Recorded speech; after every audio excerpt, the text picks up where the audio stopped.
You are now listening to Sweep the Rack podcast featuring Brooklyn Rob and Big Mike.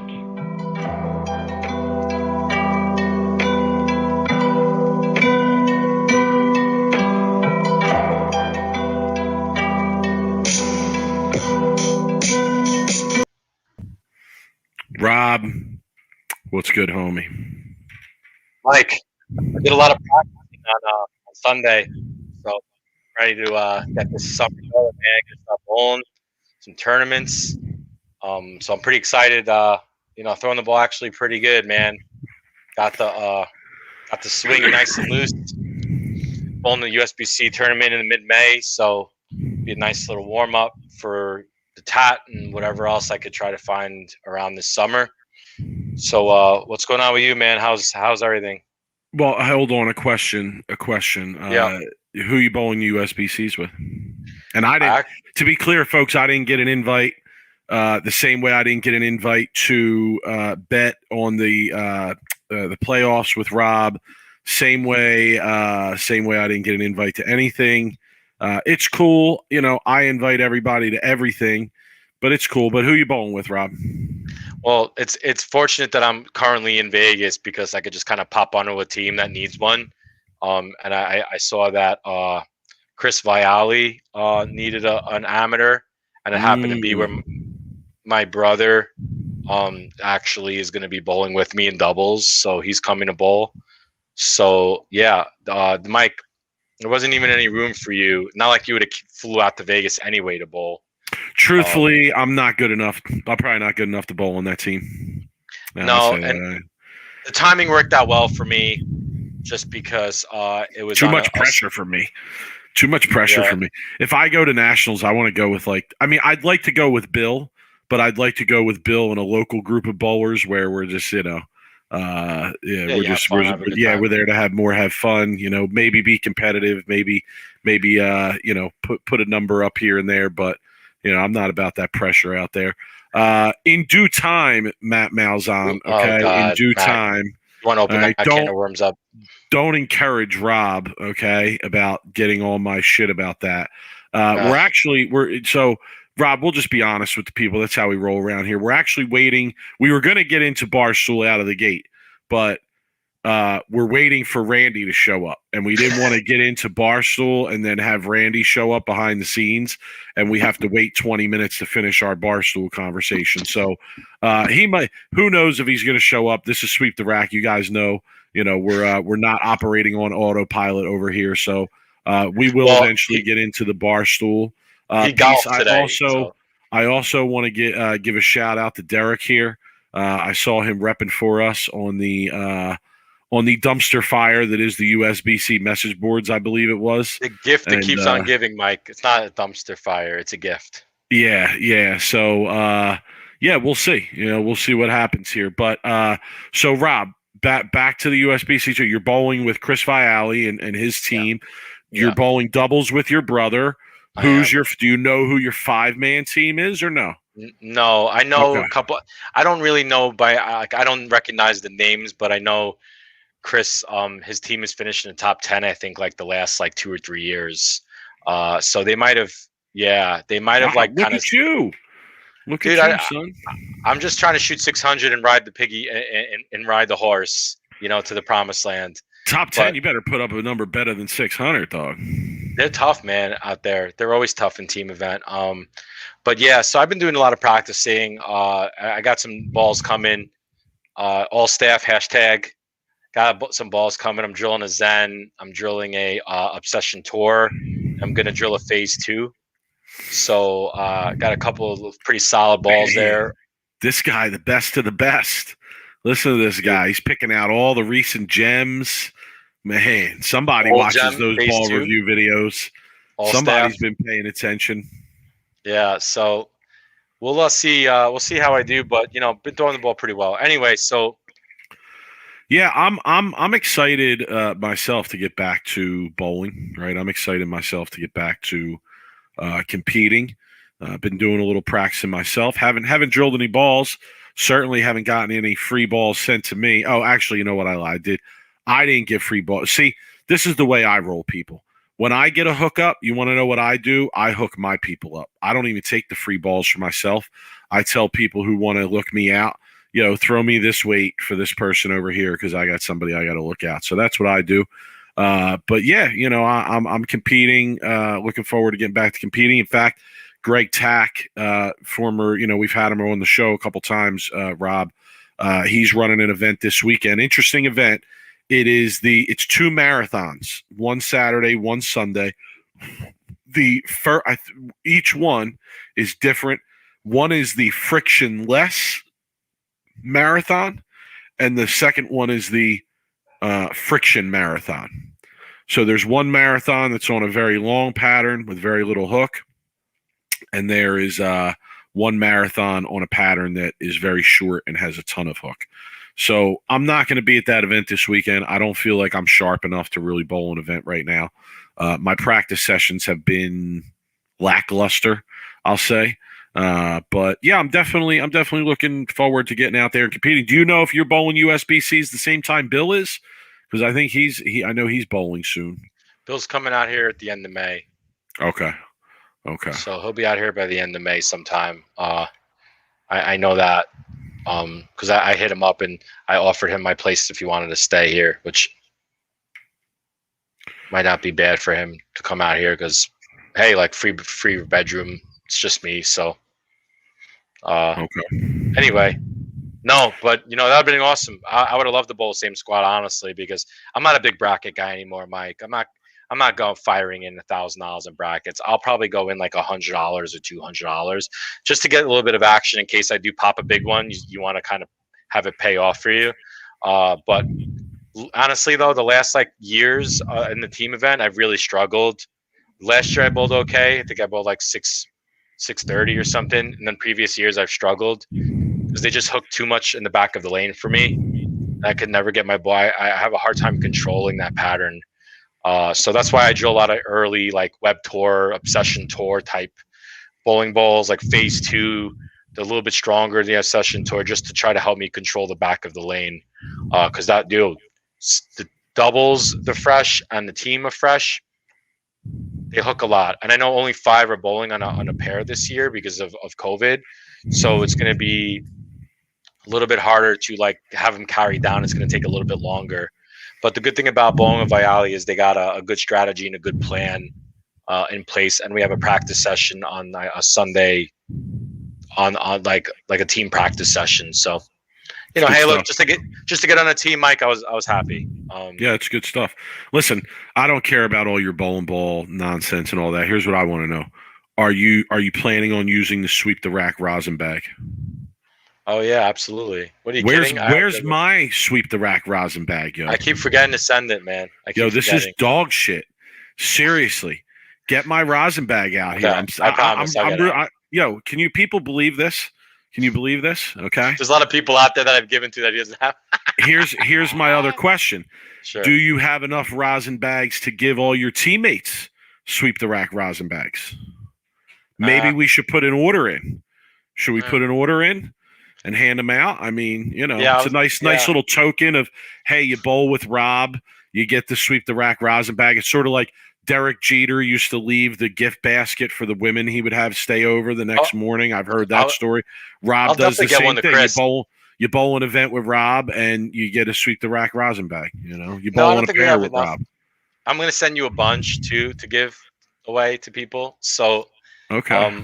No, but I'll probably give to Chris and a couple others. I don't really know the other people, so I feel like you have to be a sweep the rack supporter. And Chris Viali came on the show and we did a good interview with him, so I feel like he supports the show. So hey, look, I'll get you your rosin bags. I promise. I'll definitely send them out. So we'll keep an ear out for Rob's performance at Nationals, but we're also still looking for Randy. Randy, if you're out there, Randy, you had 18 holes of golf. I know you probably had a few beers. The search for Randy, chasing Randy is on. Dude, chasing Randy. I should have had a logo, chasing Randy. So for the people who tuned in, we're waiting on Randy. I doubt he's going to show. I confirmed with him this afternoon. He said he was good. I Shot apologize. 71 today. Shot 71 Shot today. 71. I saw on Twitter. So let's talk. Before we get into the playoffs, let's talk Barstool, Mike, because you are. Okay, let me first set the stage here. Okay. There was something where Barstool Carl posted. What was the original post that he posted that Coley responded? I don't even remember. It wasn't even like anything like great. Or was it? Did it have anything to do with bowling even? I don't remember the original post. Anyway, Coley responded to him, and Coley said, "Hey, like we have good, it was a food post, right? We have some good food post back like down French here in onion Milford. soup. Yeah, Looked like French onion soup to me. Anyway, so Coley asked pretty much Barstool Carl to come and try out the soup in like wherever they were bowling the PBA playoffs, I would imagine, to come check it out. And then I would imagine there was a little bit of back and forth between him and Coley. Like nothing crazy, just some back and forth. Here comes Big Mike. And as soon as I saw the correspondence between them, I said, here comes Big Mike. He's going to take any kind of little nugget he can take to give shit to Coley for reaching out to Barstool Carl. I knew it was coming. And sure as shit, here comes Mike with a tweet. Doesn't look good for bowling or Coley to beg and what did you say, Mike? What was your problem? You need to air it out here right now. First of all, I didn't even tag anybody. It was a very veiled, like passive aggressive tweet. I'll even say you only would pick up on what I'm talking about if you are following things pretty closely. So, in no way was I like targeting anybody, but to be honest, okay, I kind of do have strong feelings about this, right? I can't wait. Oh my goodness. And it's, I'm not going to make it about this particular person. Okay. I'm not even going to say the person's name. Okay. But I'm not going to make it about that particular, pseudo social media celebrity. All right. I'm going to go and talk and speak more generally about this issue in terms of the PBA's thirst to attach themselves to any and all celebrities that have any interest in bowling. Okay. Now, there's a lot of examples of this, right? There's good examples of this. There's bad examples of this.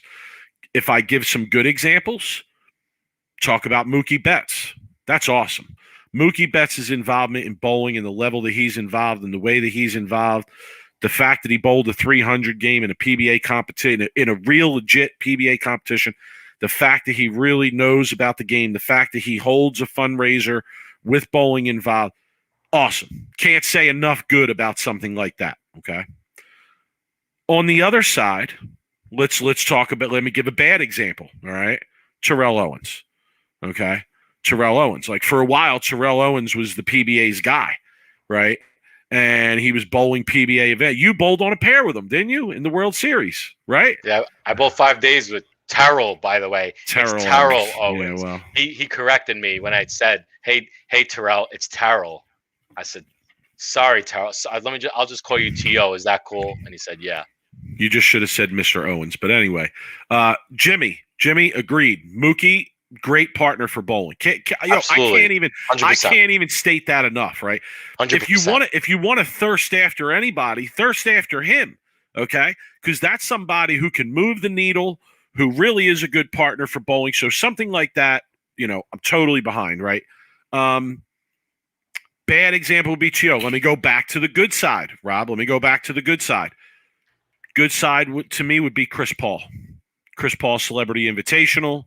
Numerous celebrities involved in bowling. Now, I know it kind of fell off a little bit because he's moved around and different things and on, but that was really good. That was really good, okay? I wish it would have developed into more, but I really think that was an awesome opportunity for the PBA. You still see viral videos from those events going around today. That kind of stuff, again, I'll put in the positive column. Let's go back to the negative side, though. How about the owners of the PBA League? right? And the fact that like the PBA wanted to attach themselves to these celebrities who own these teams, and now just a few years later, they're nowhere around. It's very awkward. It's like there's an attachment, but there's not an attachment, et cetera, right? So these would be some of my points in this bigger discussion. All right. Now, if you want me to talk about this particular instance, the person we're talking about here doesn't even belong in the same category as any of those people. Okay. Of any of those people. So to thirst after that level of quote unquote celebrity, okay, is really what I don't understand. If we were even talking about some of the bigger, more well-known, more followed, more connected, etc., people within that or the same organization that he's a part of, I wouldn't really have much of an issue with that. It's just really like this is where we're at. This is what we're going after. This is what we want. This is what we think is going to bring attention to our this great sport and these great people that we have. Okay. And you know what, Joey in the chat is saying Tom Clark paid him plenty of attention. No. And I'm not sure who he's referring to. He's talking to T.O. because there's some well, let me say arguing this. Tom Clark might be the biggest celebrity thirster out there. Okay. He might be the biggest one. Like he's the originator of the celebrity thirst with the PBA. Because this has been going on for a long time. But you're saying that like it's a bad thing, Mike. I don't. Didn't I just spend 3 minutes giving good and bad examples, or did I not? But no, the way you say it, celebrity thirsting, like it's a bad, like they're trying to. It depends. It depends what it leads to. It depends what it leads to. It depends if there's a real connection. It depends if there's care about the sport. Well, you know what? I'm not even saying like really care about the sport. I'm saying like that there's a connection there that is a real connection, a sustained connection. Okay. Like, so this example, like it shouldn't even come into the plethora of this discussion, honestly, to me, right? I see Jimmy saying Carl's never going to actually commit to bowling. It's barely a side interest at this point. Jimmy, I'm glad somebody else recognizes. So that's what I'm saying. Like, why chase that? That's exactly part of my point. Why chase that? Jeff makes an excellent point. Your brother, it's a bad thing when it's obvious desperation instead of an actual connection. Thank you, Jeff. Excellent point. Let's not, I got to be careful about my wording here. Let me not wild out here. Please wild out. Please. No, I'm not going to go there. Let's be careful about being so open about who we connect the highest levels of our sport to. Okay. Well, I think that's part of what I'm saying. So go ahead, Rob. Now, okay, Barstool Carl is not exactly a celebrity. He's not even I don't even consider him a D or even an alphabet celebrity. He's not a celebrity. Really, nobody knows him unless you're in the Chicago area, right? Or you follow Barstool. But do you think that maybe PBA and Coley is trying to use or get in with Barstool Carl as a stepping stone to bigger Barstool people like a Dave Portnoy? And I'm just saying because Barstool is, let alone if you hate him or you love him, they are a huge media outlet for a certain demographic, right? And bowling fits their demographic of people who probably read and listen to Barstool. Well, that's the demographic they want to get into the PBA, right? I would imagine you want to get into the young, 16, 17, 18, 19, 20-year-old demographic, right? So is that something where you think is that maybe what they're trying to do when it comes to Carl? I don't know. I mean, here's what I'm saying. I don't think the guy has all that much reach that like it's that important to chase after. That's it. Leave it at that. Okay. Like that's my point about that. I know you hate him. I don't hate him. Like, where's this thing come from that I hate him? Like, now, if people want to talk to me off the air about things that we haven't mentioned that have occurred, but that we choose not to put out there, that's a different story. I had a whole chat with Barstool Carl. So yeah, who you think is Barstool Carl anyway? That was Barstool Carl that I talked to on Twitter because it was verified. It was him. Yeah, and the truth of it is, I wanted him to get on the show. I wanted to talk to him, and I wanted you and him to have a Jerry Springer type, like a fight on the show virtual. Yeah, I'd rather and do it in person. I'd rather do it in person. I know. But anyway, Jimmy is You saying Rob is dead on with his point. It's all about demographics. Is it though, Jimmy? Is it Yeah. though? I question that. I see Mike Ruther in the chat saying baseball TV ratings are way up because MLB has embraced the gambling sites. The PBA should take note. Jimmy, Whole nother I topic. would counter by saying that Mike is making a better point there in the chat because I think you'd be way better trying to associate yourselves with gambling podcasts, have gambling podcasts talk about you, gambling websites, a gambling entity. I think that is more likely to attract more people to bowling than something like a younger demographic simply from Barstool. Okay. I wonder. And I'm not. And let me be clear. Mike. Brian M is saying things about the good. Listen, I'm not sitting here hating on the organization in general. I'm just commenting on this from the perspective of bowling and bowling being covered in that way. That's all. It'd be an interesting topic or not topic or a study is cornhole is now with DraftKings, right? I would love to see if that boosted up the ratings and interest in cornhole if you're able to and you are able to gamble on cornhole like matches. But I don't know. I don't think that's a fair comparison because why isn't cornhole fair with bowling? Because I think that bowling, like you look at cornhole and anybody would think, oh, anybody could play cornhole. This way. Think that about bowling too. I know, but once you actually go and play it and you watch the real version of it, you realize like they're doing it at a different level, right? Brian M in the chat about who they should be going after and going after those higher up people. I agree with you, right? I agree with you. Yeah. But listen, Rob, back to the point about the gambling and the sandbag toss. What's it called? Cornhole. I just think that you'd see a big difference because bowling already has a certain level of recognition within that sports realm, right? Like cornhole doesn't have that same level of recognition where bowling does. So, I don't know. Like I just think, as people said in the chat, the time would be better invested in trying to figure out a way to get that done. I have use our my sweep the rack rosin bags to play cornhole. That's what's up, man. Anyway. So chasing Randy alert. Chasing Randy alert. Woo. Where's Randy? Hashtag where's Randy? He's not responding to my text messages. Chasing Randy. Chasing Randy. Chasing Randy. Yeah, Billy Punch is pointing out that DraftKings just paid $50 million to buy the Dan Le Batard show. I actually listened to the Dan Le Batard show. I love the Dan Le Batard show. I think it's excellent and entertaining. I think they do a great job. I see. That's what I'm saying, Billy. Like an association like that would be way more valuable. I had to put that comment up because wouldn't that just be the funniest thing you could ever do if you're MLB and use Pete Rose as your spokesperson to get?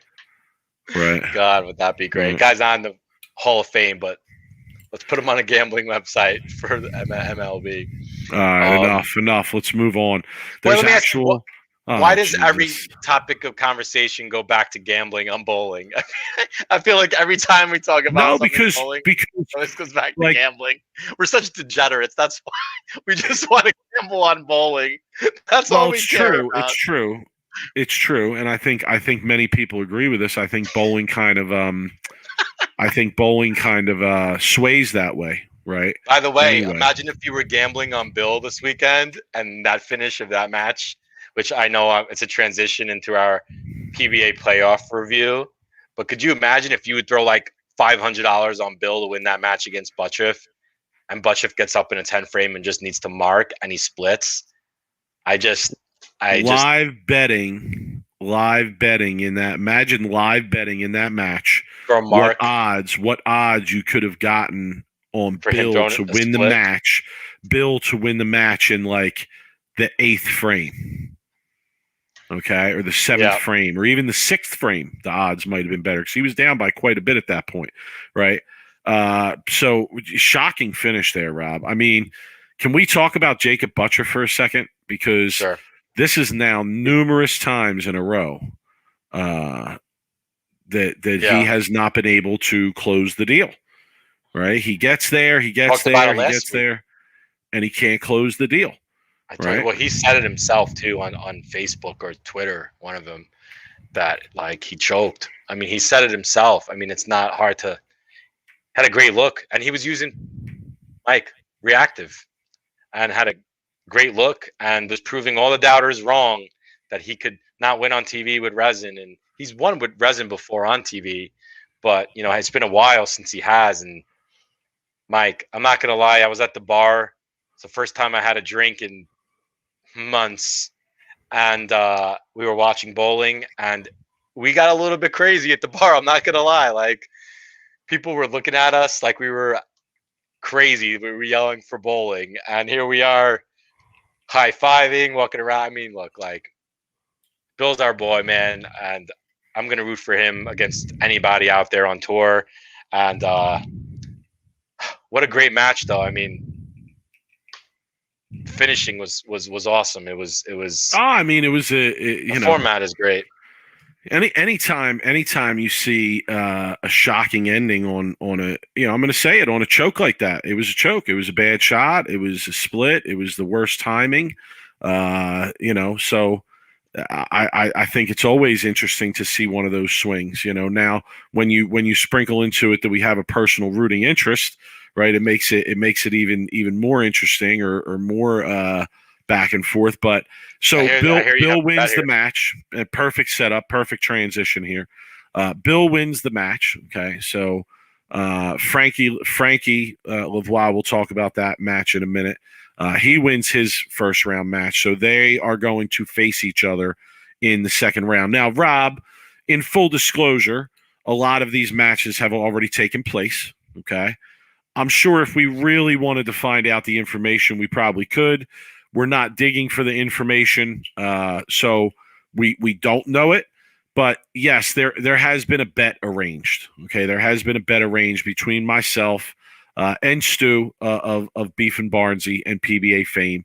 And here's the bet. Okay, obviously I'm taking my guy. Right, I'm always going to rock with my guy. It doesn't matter. So I do feel that Frankie might be the best one-handed player on the planet right now. But I'm still going to rock with my guy. If Bill wins, here's what I get, Rob. I get to design Stu's whiteboard for an episode. That's, oh my God. I really hope, Stu, that you win, because you know what? I'm going to change that. I really hope Mike wins, because I really want to see what he's going to write on your board, Stu. I feel bad for you, Stu, if that does happen, because I know Mike has probably been thinking of what to write for months on that board since he's seen it. I mean, what comes to mind is who I picked for comeback player of the year at the beginning of the season. That's what comes to mind. But nonetheless, we'll save that to see the result of the match. Now, if Frankie wins, and if you're not familiar, Frankie is Stu's guy. If Frankie wins, Rob, I will be required to wear to get rid of my normal weekly polo display here, and I will be forced to wear a Beef and Barnsey shirt for the duration of our episode. They have like a 4XL Beef and Barnsey shirt. 3XL. I mean, it's Stu. Stu's one of the hosts. One of the hosts. What do you think? So you're gonna wear Stu's hand-me-down? Maybe. I don't know. It might be coming right from his closet, perhaps. I don't know. Yeah. Well, that's funny. Well, I hope you win, Mike, because I would love to get some input on what you're going to put on that board, because I know you probably got a lot of things that you're itching to write on that board. Yeah, well, you will get no input since I do. You will get no input. PBA playoff bet. Yeah, because I don't get any action on anything, Mike, that you get. Just because we're co-hosts, doesn't mean that you're getting every dollar of every action that I put down. It was a last-minute thing. I saw it on Facebook. Someone needed a spot for a PBA pool, and I took it.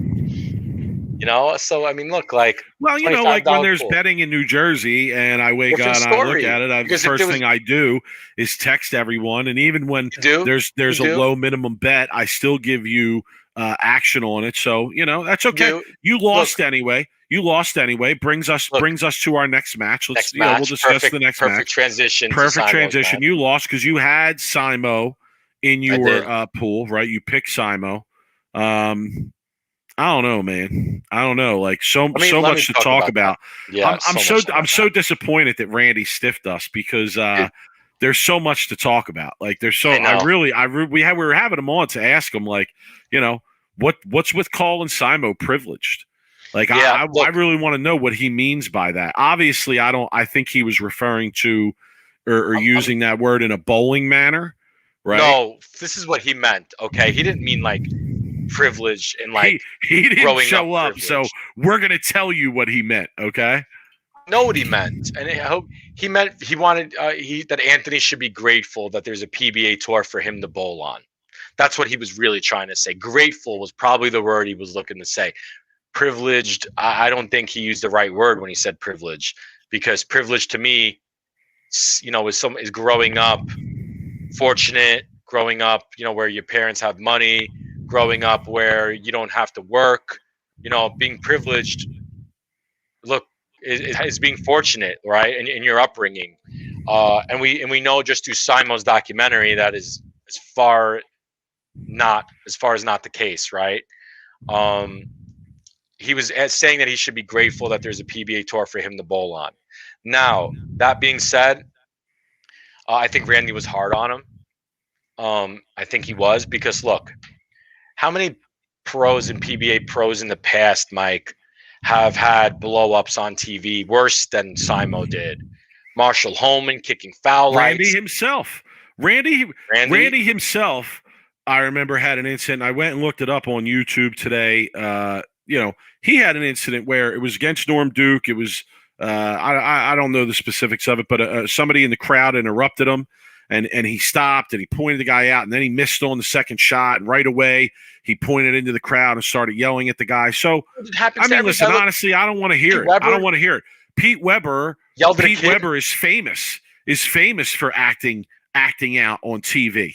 The guy was yelling at people in the crowd. No one even knew who he was yelling at. So honestly, like, I didn't agree with Randy on this. I wish he would have came on, because I would have sat here and told him, Rob, we had a conversation before we started the show, and I told you, straight up, I'm going to tell him, I disagree with it. Now, here's if I'm only going to go by what he said. He used the word privileged, right?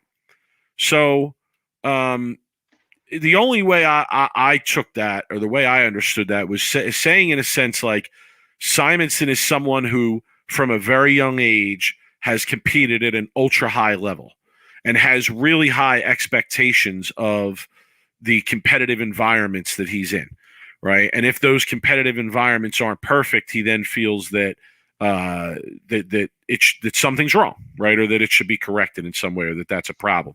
The way I took it was like, perhaps if he had not started at such a young age, competing at such a level, he would have bowled in situations that he had to deal with these types of things more often. But again, I'm only providing my analysis of what Randy said, right? As opposed to changing what he said or commenting or changing on what he said. Look, but here's the thing though, Mike. Go ahead. Something was bothering Simonson before the lights even came on, because he was already fried out in the third frame of the first game. And it was the racks. It was the racks being off. But now here's why people... Matt, that's a terrible comment, Matt. Simo acted his age under pressure. That's it. That's a terrible comment. You think this is pressure to him, the first round of the PBA playoffs? This is somebody who's won $100,000 events before. This isn't real pressure. Look, and Rob, it was clearly the racks. But look, was it or was it not? But he was angry at the racks. Okay. But if you look at someone like Thomas Larson, who bowled, Thomas Larson was striking at will, and he didn't have any problems with the racks. And that was Randy's point: is none of the other pros are having issues with the racks. So why is Simo having an issue with the rack? Now, Simonson maybe sees the pins better than the other pros do. Could be possibility where he's on that kind of level where he's sees the pins are maybe off spot and the other pros don't really care about it, and he does. But for the entertainment factor of it, Mike, I loved it. Oh, I loved it. It reminded me of Phil Hellmuth, watching Phil Hellmuth play poker in the World Series of Poker. And you know that he's on the brink of just losing it. And you listen and you watch every word that I watched, and I was on the edge of my seat watching everything that Simon was doing for the whole show, because I was waiting for a Chris Collins type blow up. You know, I wanted to see the blow up, and I was waiting for it, and it never happened, right? But for entertainment value, dude, I love it. I think it's like, remember John McEnroe with tennis, man? He used to yell at the refs. People love that shit when he would fight with the refs. It's legendary, right? I think, and you know me, right? I love entertainment. And I hate the same old boring bowling where everyone just gets up, throws strikes, and walks back like emotionless zombies. I love the fact that Simo was on his edge. That was, he was saying like, oh, I'm going to find a new career. Mike, you know how many times I've bowled tournaments where I said I was going to quit? I must have been, I bowled 100 times where I've said I'm going to quit in the middle of a tournament. I'm done bowling this. You know what? It's just, you're frustrated and you don't know what else to say or do. So you're just like, I'm done. I quit. How many times have you guys all in the chat room been at work and something bad's happened at work and you go, I'm done. I'm leaving work. I'm quitting my job. Like, I don't care. Look, the only reason why you heard that was because he was mic'd up. And Mike, you've made points previously that the PBA should have their pros mic'd up all the time, right? Because they find gems like that, right? Like Tom Doherty in the documentary with Flo Bowling, where they had him mic'd. They had Simo mic'd up the whole time, and you were able to catch nuggets of him in the back talking to his reps going, my career is done. It's over. And you're laughing because you're thinking, Mike, I've said that a million times bowling tournaments. So that's my perspective on it. I loved it. I thought it was hilarious. And Simon will be back. Look, he's 23 years old. Shit happens. You get frustrated and you say shit. Derek in the chat, I had to give you props earlier. Now I'm going to call you a dope because that's a dopey comment that Simo's struggling. He's not having his, but the kid has finished second in like a few major events in the last year. I mean, come on. I don't think that's struggle. I mean, maybe struggling to close the deal. Okay, struggling to close the deal. I'll say that. Let me also say this. I saw somebody say something about, on the Players' Championship, I think it was Mark Buffa, said, on the Players' Championship show, he was complaining about the racks. It can't be every venue. Can I ask a question? Why isn't whoever chooses the pair to have the TV show on making sure that the pair is legit? So are you saying that racks are bad?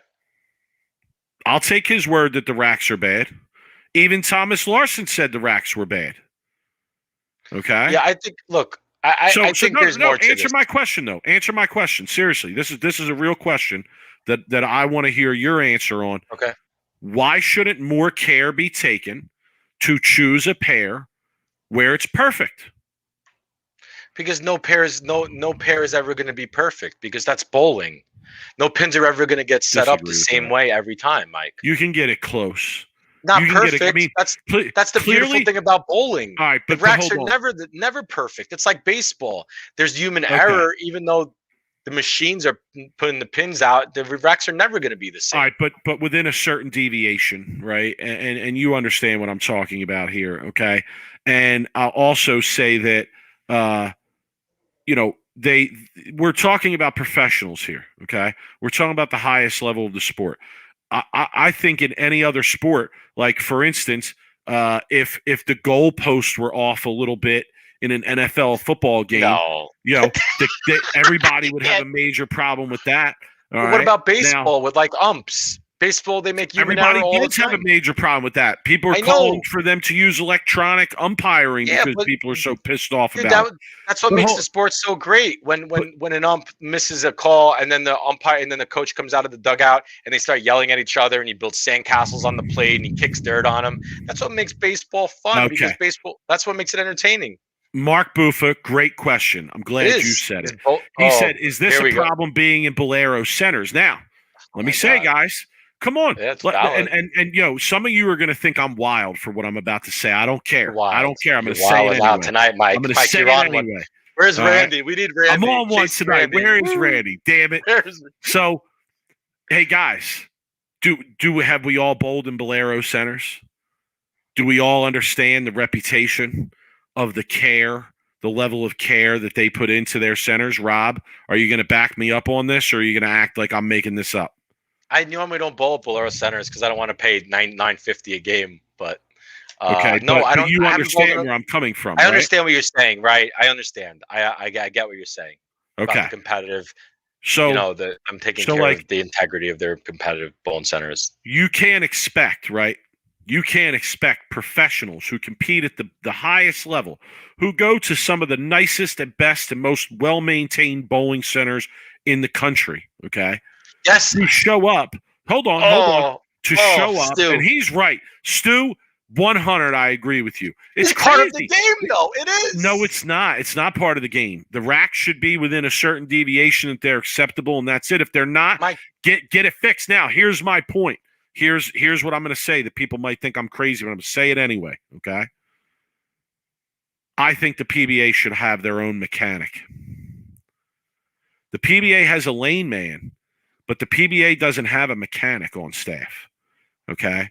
And I think that the PBA should consider hiring go find whoever the best young mechanic is in bowling, seek him out, pay him a salary, let him travel around to these Bolero centers that they're going to be bowling in, or whatever centers they're bowling in, and get it tight.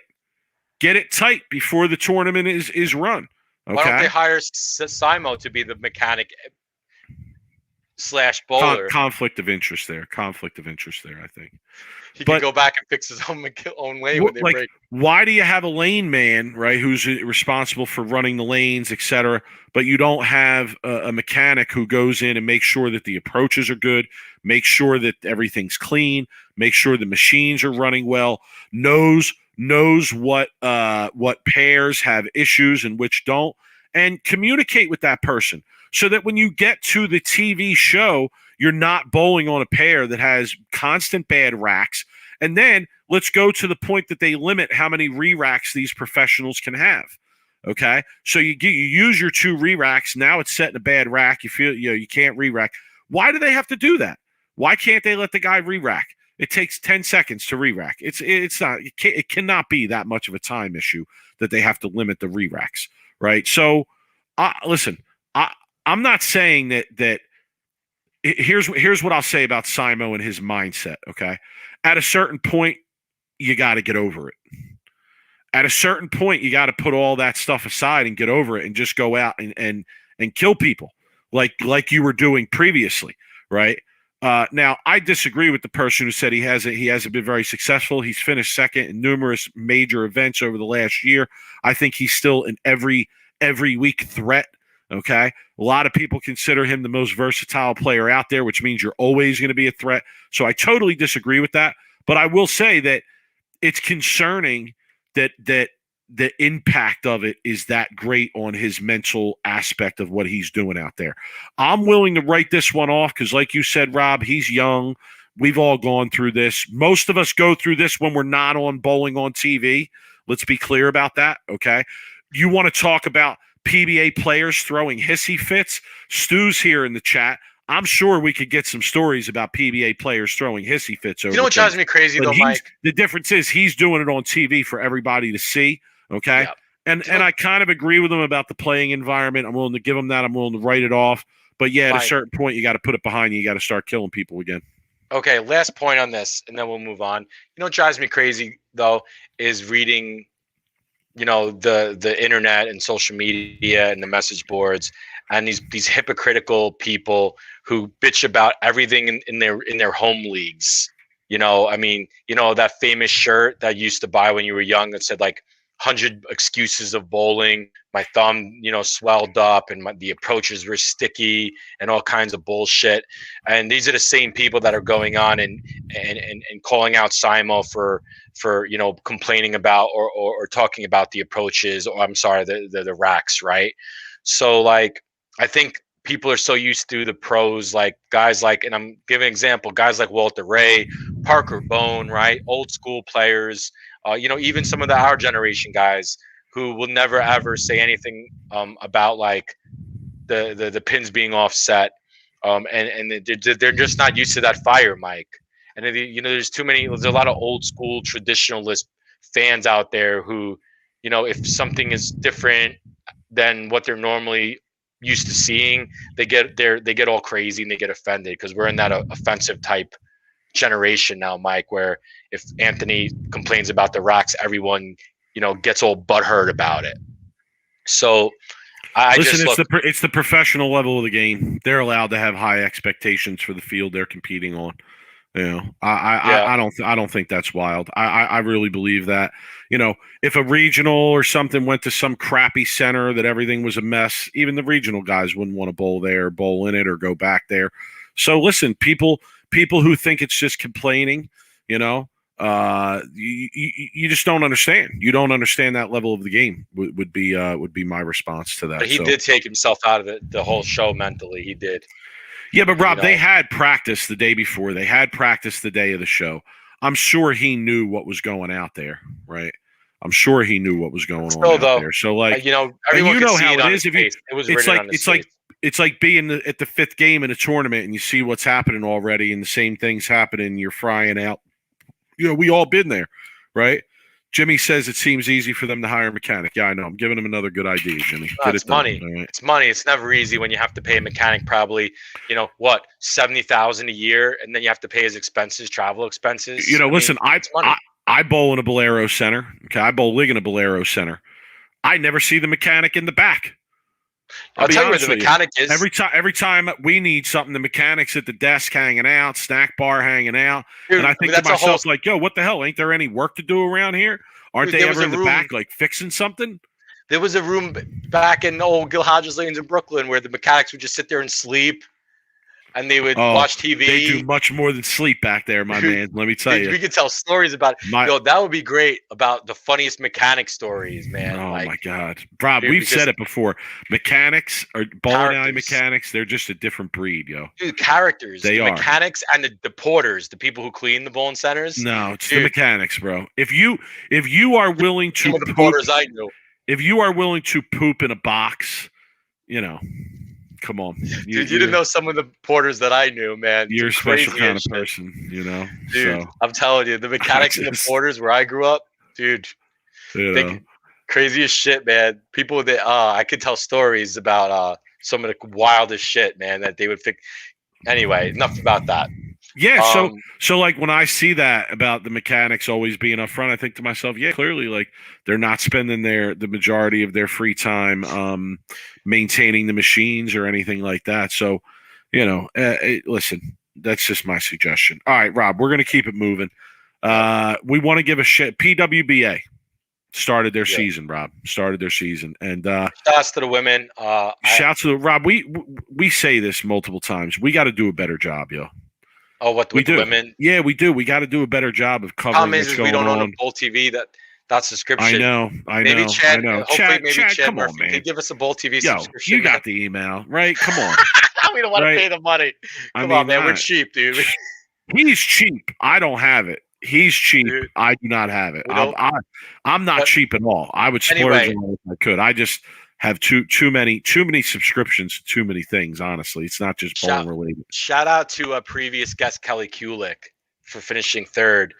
Dude, I still can't believe till this day that the women didn't draft her as part of a PBA, as part of the league. I still can't believe that she didn't get drafted. She's still beating on the young girls, and she's probably gonna, if she's out there bowling all these stops, there's no doubt in my mind she's gonna win one or two. And people are commenting in the chat how they had the bubble. We know we covered some of the action in the bubble that they had earlier in the year. We're just again, I misphrased saying that they restarted their season, resumed their season, I should say. Rob, you talked about Kelly Kulik finishing third. Dasha Kovalova, winner of the first event, Twin Cities Open, I believe was the name of it. She's impressive, man. She just wins. She's not real fancy. She's not real. Not a lot of women that are real fancy, though. There's not really a whole lot of women that are really fancy or flashy. They're all pretty, like, just Dude, down to earth, stone cold killers. These women. Yeah, but are, she's man. not. Yeah, but no. See, I disagree. A lot of them are bubbly. A lot of them are like, friendly personalities. Like, so she reminds me of like the Terminator. Like she's just there to show up and she beat loves people, and that's it. I'm So sure she loves that comparison. She just shout compared to her. Arnold. She's loves an that. amazing talent. Seriously, like There was a female Terminator though movie. I'm not sure which of the 100 though that was, but that would be more of like Okay. So yeah, love to try to watch at least the highlights that were given on the social media about the women, and it's good to see the women traveling and a couple of old school women bowling out there like Kelly. I saw Deandra, good time, close friend of mine. She's out there bowling, made the cut. So it's good to see some of the ladies have some tournaments to bowl, and I was hoping they'd be in Vegas, so I can go watch, but nothing seems to be in Vegas these days since I've moved. As soon as I eventually leave, it's all the tournaments going to come back. I know it. So anyway, you want to do what we got? About 50. You want to do a little bit of preview of the PBA playoffs, Mike, about what we're going to see next weekend? Yeah, sure. I mean, like I said, most of the action has been taped, right? So, yeah. What we're going to be seeing is tape shows. But yeah, sure. Give us the rundown, Rob. Yeah. So, Chris Vi is going to be bowling Christian Azcona, Prather and Tackett, which to me is probably the best match out of the four. Mike, Prather Tackett. How good is that going to be? Doherty Sterner. Glad to see Doherty bowling. Must be a place where they're not giving they're not letting him bowl in a mask. And Svensson and Cooley, which would be an interesting match because Cooley is it's been really hot player lately. But dude, Vi's been my pick. I feel like he's right now the hottest bowler on the planet. We'll see if Azcona could knock him out in the upset. And to me, Prather Tackett is the match of the weekend, right? Now, 2 shows, both completely different time slots. I think Saturday is another 11:30 show. I could be wrong. I don't have it up right now. Can you take a look here real quick? I know that Sunday is like an evening show, Mike. They're actually running it later. They must have heard my complaints last week, Mike. So it's I kind of like the morning bowling. I mean, out here it was 11 a.m. So crazy. I kind of like the morning bowling. It was like get a breakfast 11:30 sandwich. Eastern, Mike, on May 1st, which is Saturday, and then 7 p.m. Eastern, 7 p.m. on the 2nd. Okay. So FS1, both days. So I'll get morning bowling again this week. That's beautiful. I loved morning bowling. It was like wake up, get some stuff done, get a breakfast sandwich, watch bowling, and then get on with my day. It was wonderful. For me, it's really morning bowling. Super early. It starts at 8. It's 8:30 a.m. bowling. Yeah. I'm like, that's like laying in bed, waking up, watching bowling. It's just like, where am I? Oh wait, bowling's on TV. Right. Yeah, man. Where's Randy? Dude, chasing Randy. Sweep the rack, no respect. Oh, Here's man, I know, right? We fell off, Rob. Dude. We've fallen off, Doug, for real. I mean, in our heyday. I got burned, it might Mike. be time to hang it up. It might be time to hang it up after this, honestly. Because in our heyday, this never would have happened. Like Simon, I want to be like, I'm done, I'm retiring. Dude, like, I got burned, man. I publicized it. I should have never publicized it. I got burned. That's why we don't. That's why we usually don't. That's why we don't. With the live show anyway, that's why we usually don't say anything. Dude, right? I wanted to give people something to look forward to, man. And Randy played golf, and he probably had a couple too many, and it was too late for him. Yeah, people in the chat are speculating. Coley made a call to Randy. Maybe. Told her, don't go on that show. So do not go on that show tonight. Dude, cool. I think it might be comment of the night. He's waiting for shooter on the green at the 9th. Anyway, so Mike, who do you like to come out of the second bracket this week, or the second half of the bracket? Because I like Vi Jason coming out. Sterner. Ooh, Jason Sterner, huh? Really? That's who I picked. Yeah, that's who I picked on Twitter. I had Sterner, Bill, Troop, and who did I have up top? I forget. Who's up top again in that other side of the bracket? Vi Ascona, Prather, Tackett. I attack it. So I'll stick with that as my You know why Sterner's four. a good pick? Do you know why Sterner's a good pick? He's been bowling great lately. Well, because if you look at the shot, what's been putting out, it's straight. I mean, look at what Larson did, like Christmas for him. And you know what? Can we go back to that for a minute, because I feel like our discussion of Simo and the racks and all that, I want to give props where props are due, okay, and not get lost in the shuffle of the conversation here. Props to Thomas Larson for a great match bowled, because even if Anthony Simonson would have brought his A game and would have been completely there, I'm not sure it would have turned out in his favor, because Larson bowled excellently. Dude, he almost shot 300. Okay, so shout to him. He's recently won the U.S. So you want to talk about somebody who's hot? Recently won the U.S. Open. Now he's making a run in the PBA Playoffs. So, there's a lot of interesting action to watch with this event. I put out on Twitter, Rob, honestly, that I would like to see the PBA Playoffs maybe become like the major key piece event for the PBA. Make the PBA playoff. Like here's where I would go with it. It's an end of the season event. You gotta, you're only dealing with the top guys. Keep it at 6 guys. Okay. You're only dealing with the top guys, right? You have to qualify to get there. So you had to bowl good the whole season to even get there. So it's a reward for bowling good the whole season. I would like to see something like the PBA playoffs, and I said this on Twitter, be $250,000 and make it best of 5. Okay. Expand the shows. Expand one the show shows per match. to where you have more shows, you have more time to follow the players, right? Build their stories, okay? Build their stories as you build up to the Final Four that's going to be live, and then you do the Final Four live that like they did a couple years ago in Bayside, right? I'm 100 behind that idea, and I think this has, and I don't, we got to wrap up here. Maybe we'll do this in an upcoming episode. But to me, one of the problems for the PBA has been like the way that all these events always like take, this is the important event, or that's the important. It's the World Series. No, it's the World Championship. No, it's the U.S. Open. No, it's the Masters. I don't know, man. I'd like to see the PBA playoffs kind of become the centerpiece of everything. I think there's a really I love the intros. They updated the intros, Rob. Did you notice? Of course I noticed. They updated the intros. I think I love it. To me, the most important part of it is, and I was talking to my friend who's a non-bowler last night, and he kind of checked it out because he's a friend of Bill.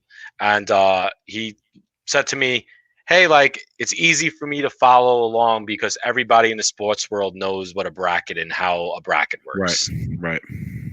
Yeah. So it's also, you talk about gambling, the betting opportunities in the PBA playoffs bracket are awesome, would be amazing. Right. So no, I don't know, man. I think they should give that some thought. So I don't know about it being a major. I might disagree with that part. No, not a major. Not a major. I'm talking centerpiece event. Like, this is what the whole season leads up to. This is if you want sponsors to come out to an event, the event you're bringing them to is the PBA playoffs. That's what I'm saying. Yeah, the league. Yeah, but again, Rob, only if they get their shit together with the league. Yeah, the league. Only if they get their shit together. They don't get their shit together, then it doesn't really. At this point, we'll be happy just to have a league, like the real, like the old school league. All right, Mike. I think Jimmy, if he wins a second belt. If he wins a second belt, you might see a belt right on this shelf right here above me. I might have to grab that. I'm sure he'll give it to you. I'm sure he'll just hand it over to you. Put it in safekeeping. Put it in safekeeping here. I'm sure he'll just give headquarters. It to you. Yeah, let me hold on to it for a while. Let me chill with it. All right, Mike. Well, I think it's that time of the week. It's that time. Let's do it. It's that time.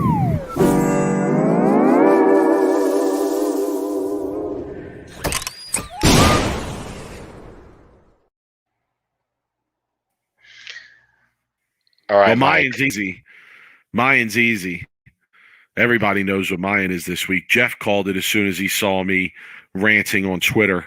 As soon as he saw me ranting, so That one's so easy. I'm not even going to do that one. I'm gonna pass on the opportunity to blast the thirst as the worst of the week. So I'll give my thirst is the runner-up. worst. Yep, I will give my runner-up worst of the week here. Okay, I'm not going to do the one we already discussed it, but I'll give my runner-up here. This comes from the 900 Global message board. Okay. Well, you're digging that. You're going deep into the dark web there. Oh no, I gotta say, Global 900 message board is often a great source here of oh really of good material. I'll say hard so. Strike. Hashtag hard strike. But but this particular post is one that falls into a category of a type of post that whenever I see it, I'm always like, oh man, like really, this is where we're at. It's one of those. Okay, so it's by a Stefan Latulis. Stefan Latulis from the 900 Global. Congratulations. He was Stefan. the cool Urkel, Stefan. Right, yes.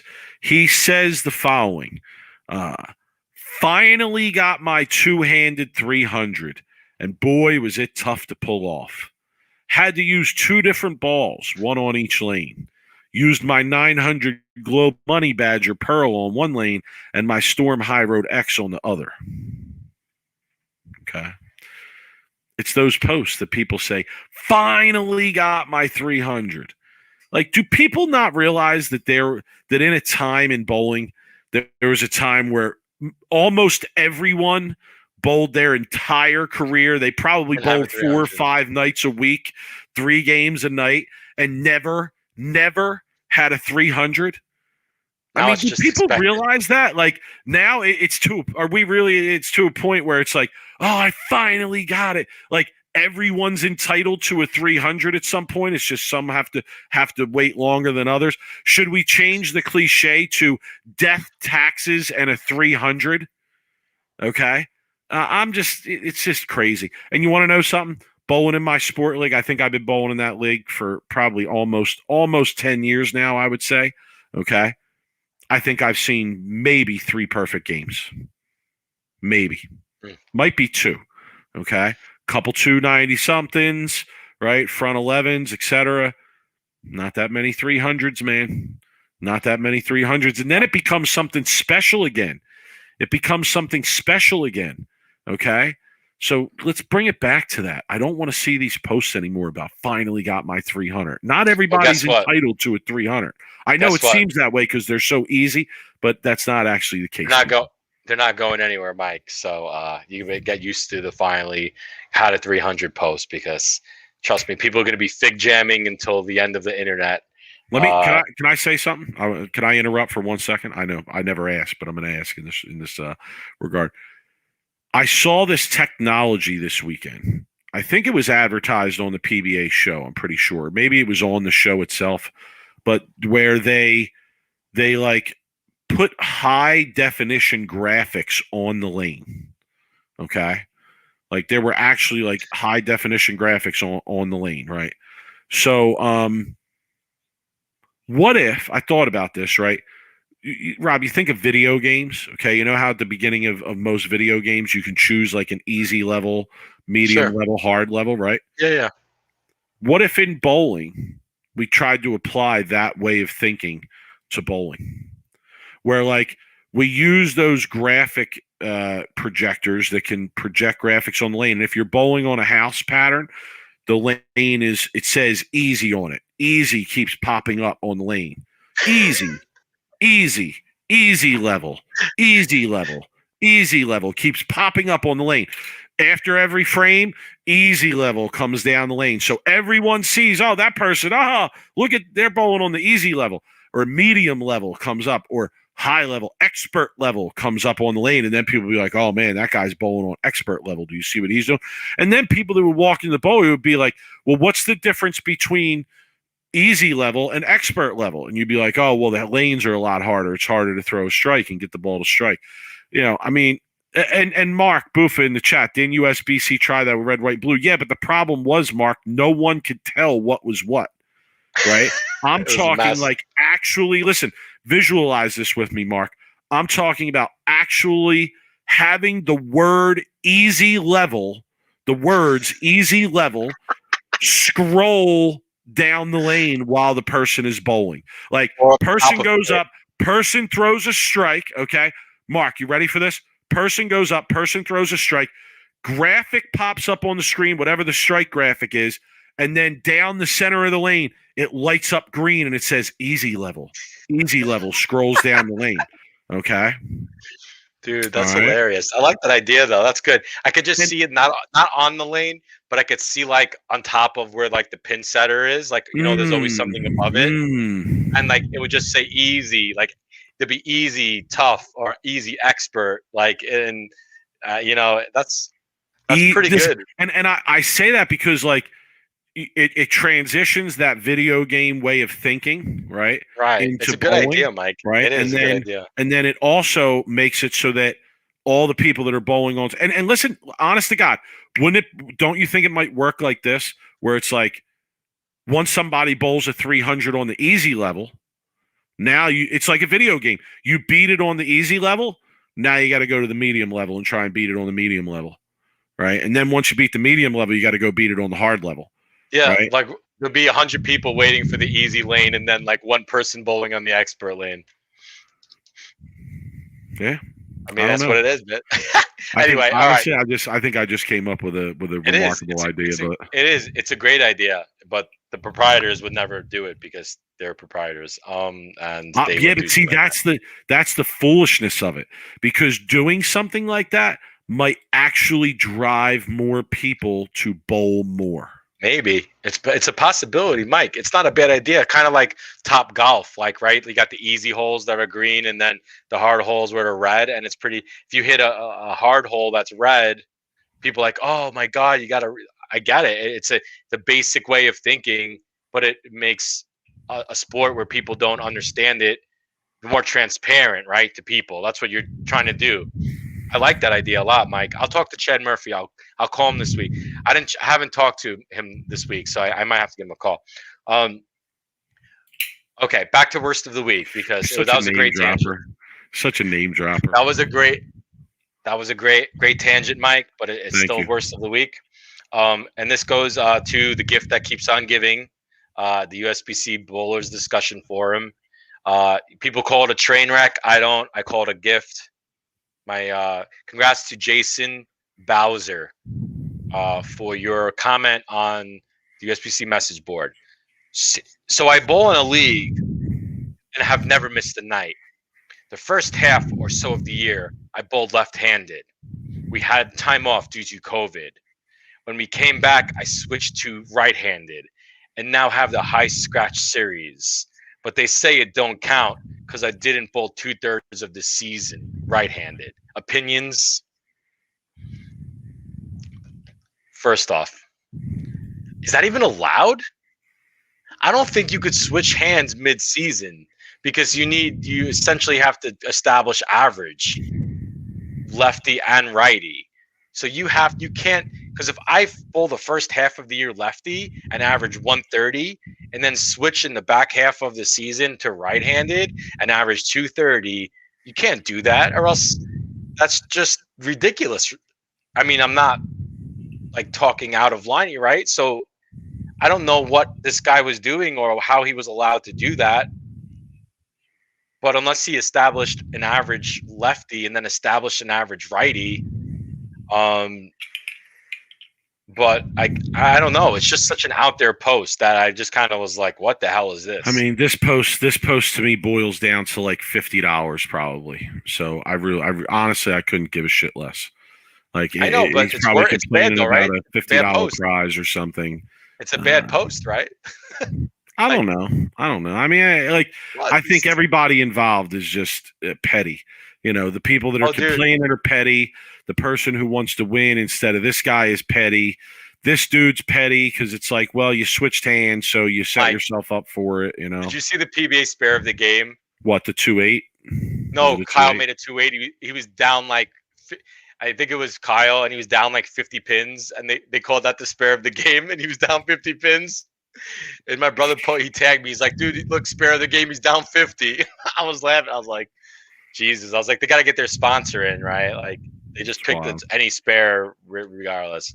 Anyway, so that wraps up our worst of the week. Wraps up our episode. Hit him with it, Rob.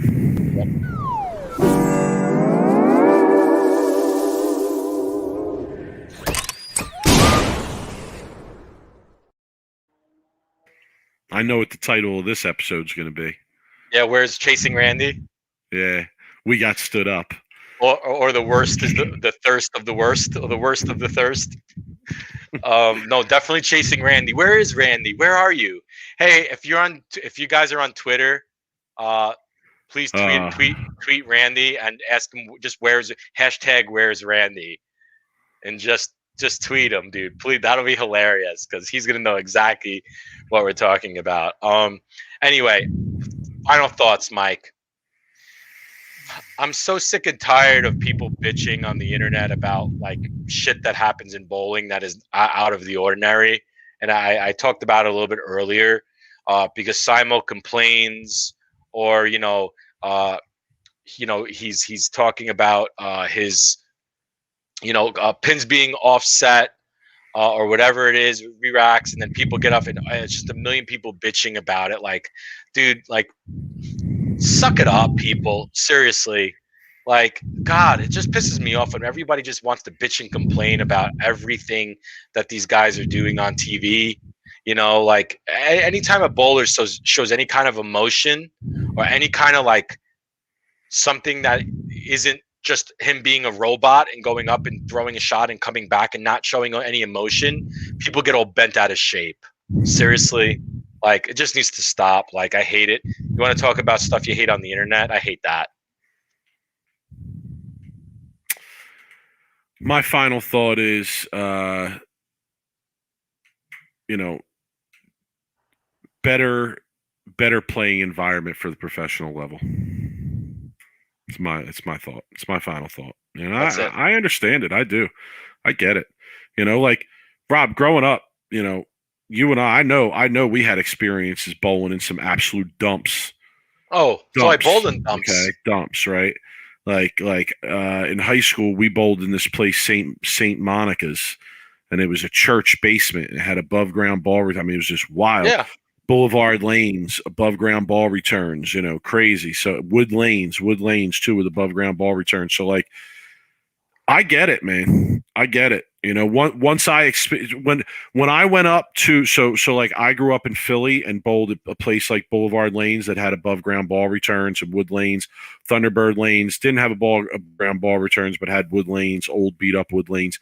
When I went up to Levittown Lanes, where Bill and Joe bowled, I never went back to those other centers. I mean, they had beautiful new synthetic lanes, and I mean, it was miraculous.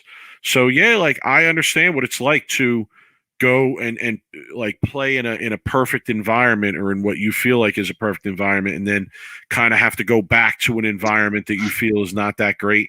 And honestly, as a bowler, it's not always that great of a feeling. So that's my final thought for the week. I love the dumps, by the way. I used to grow up in dumps, loved it. Yeah, I guess some of them I did. Others I could have done without. But all right, folks, thanks for joining us. We're sorry about the scheduling mishap here. I learned my lesson. We're not going to find out what happened. I assure you of that. So all good. We'll catch you guys next week. We appreciate you joining us. Tune into the playoffs. We'll see what happens. All right. Yep. Take it easy. There you guys.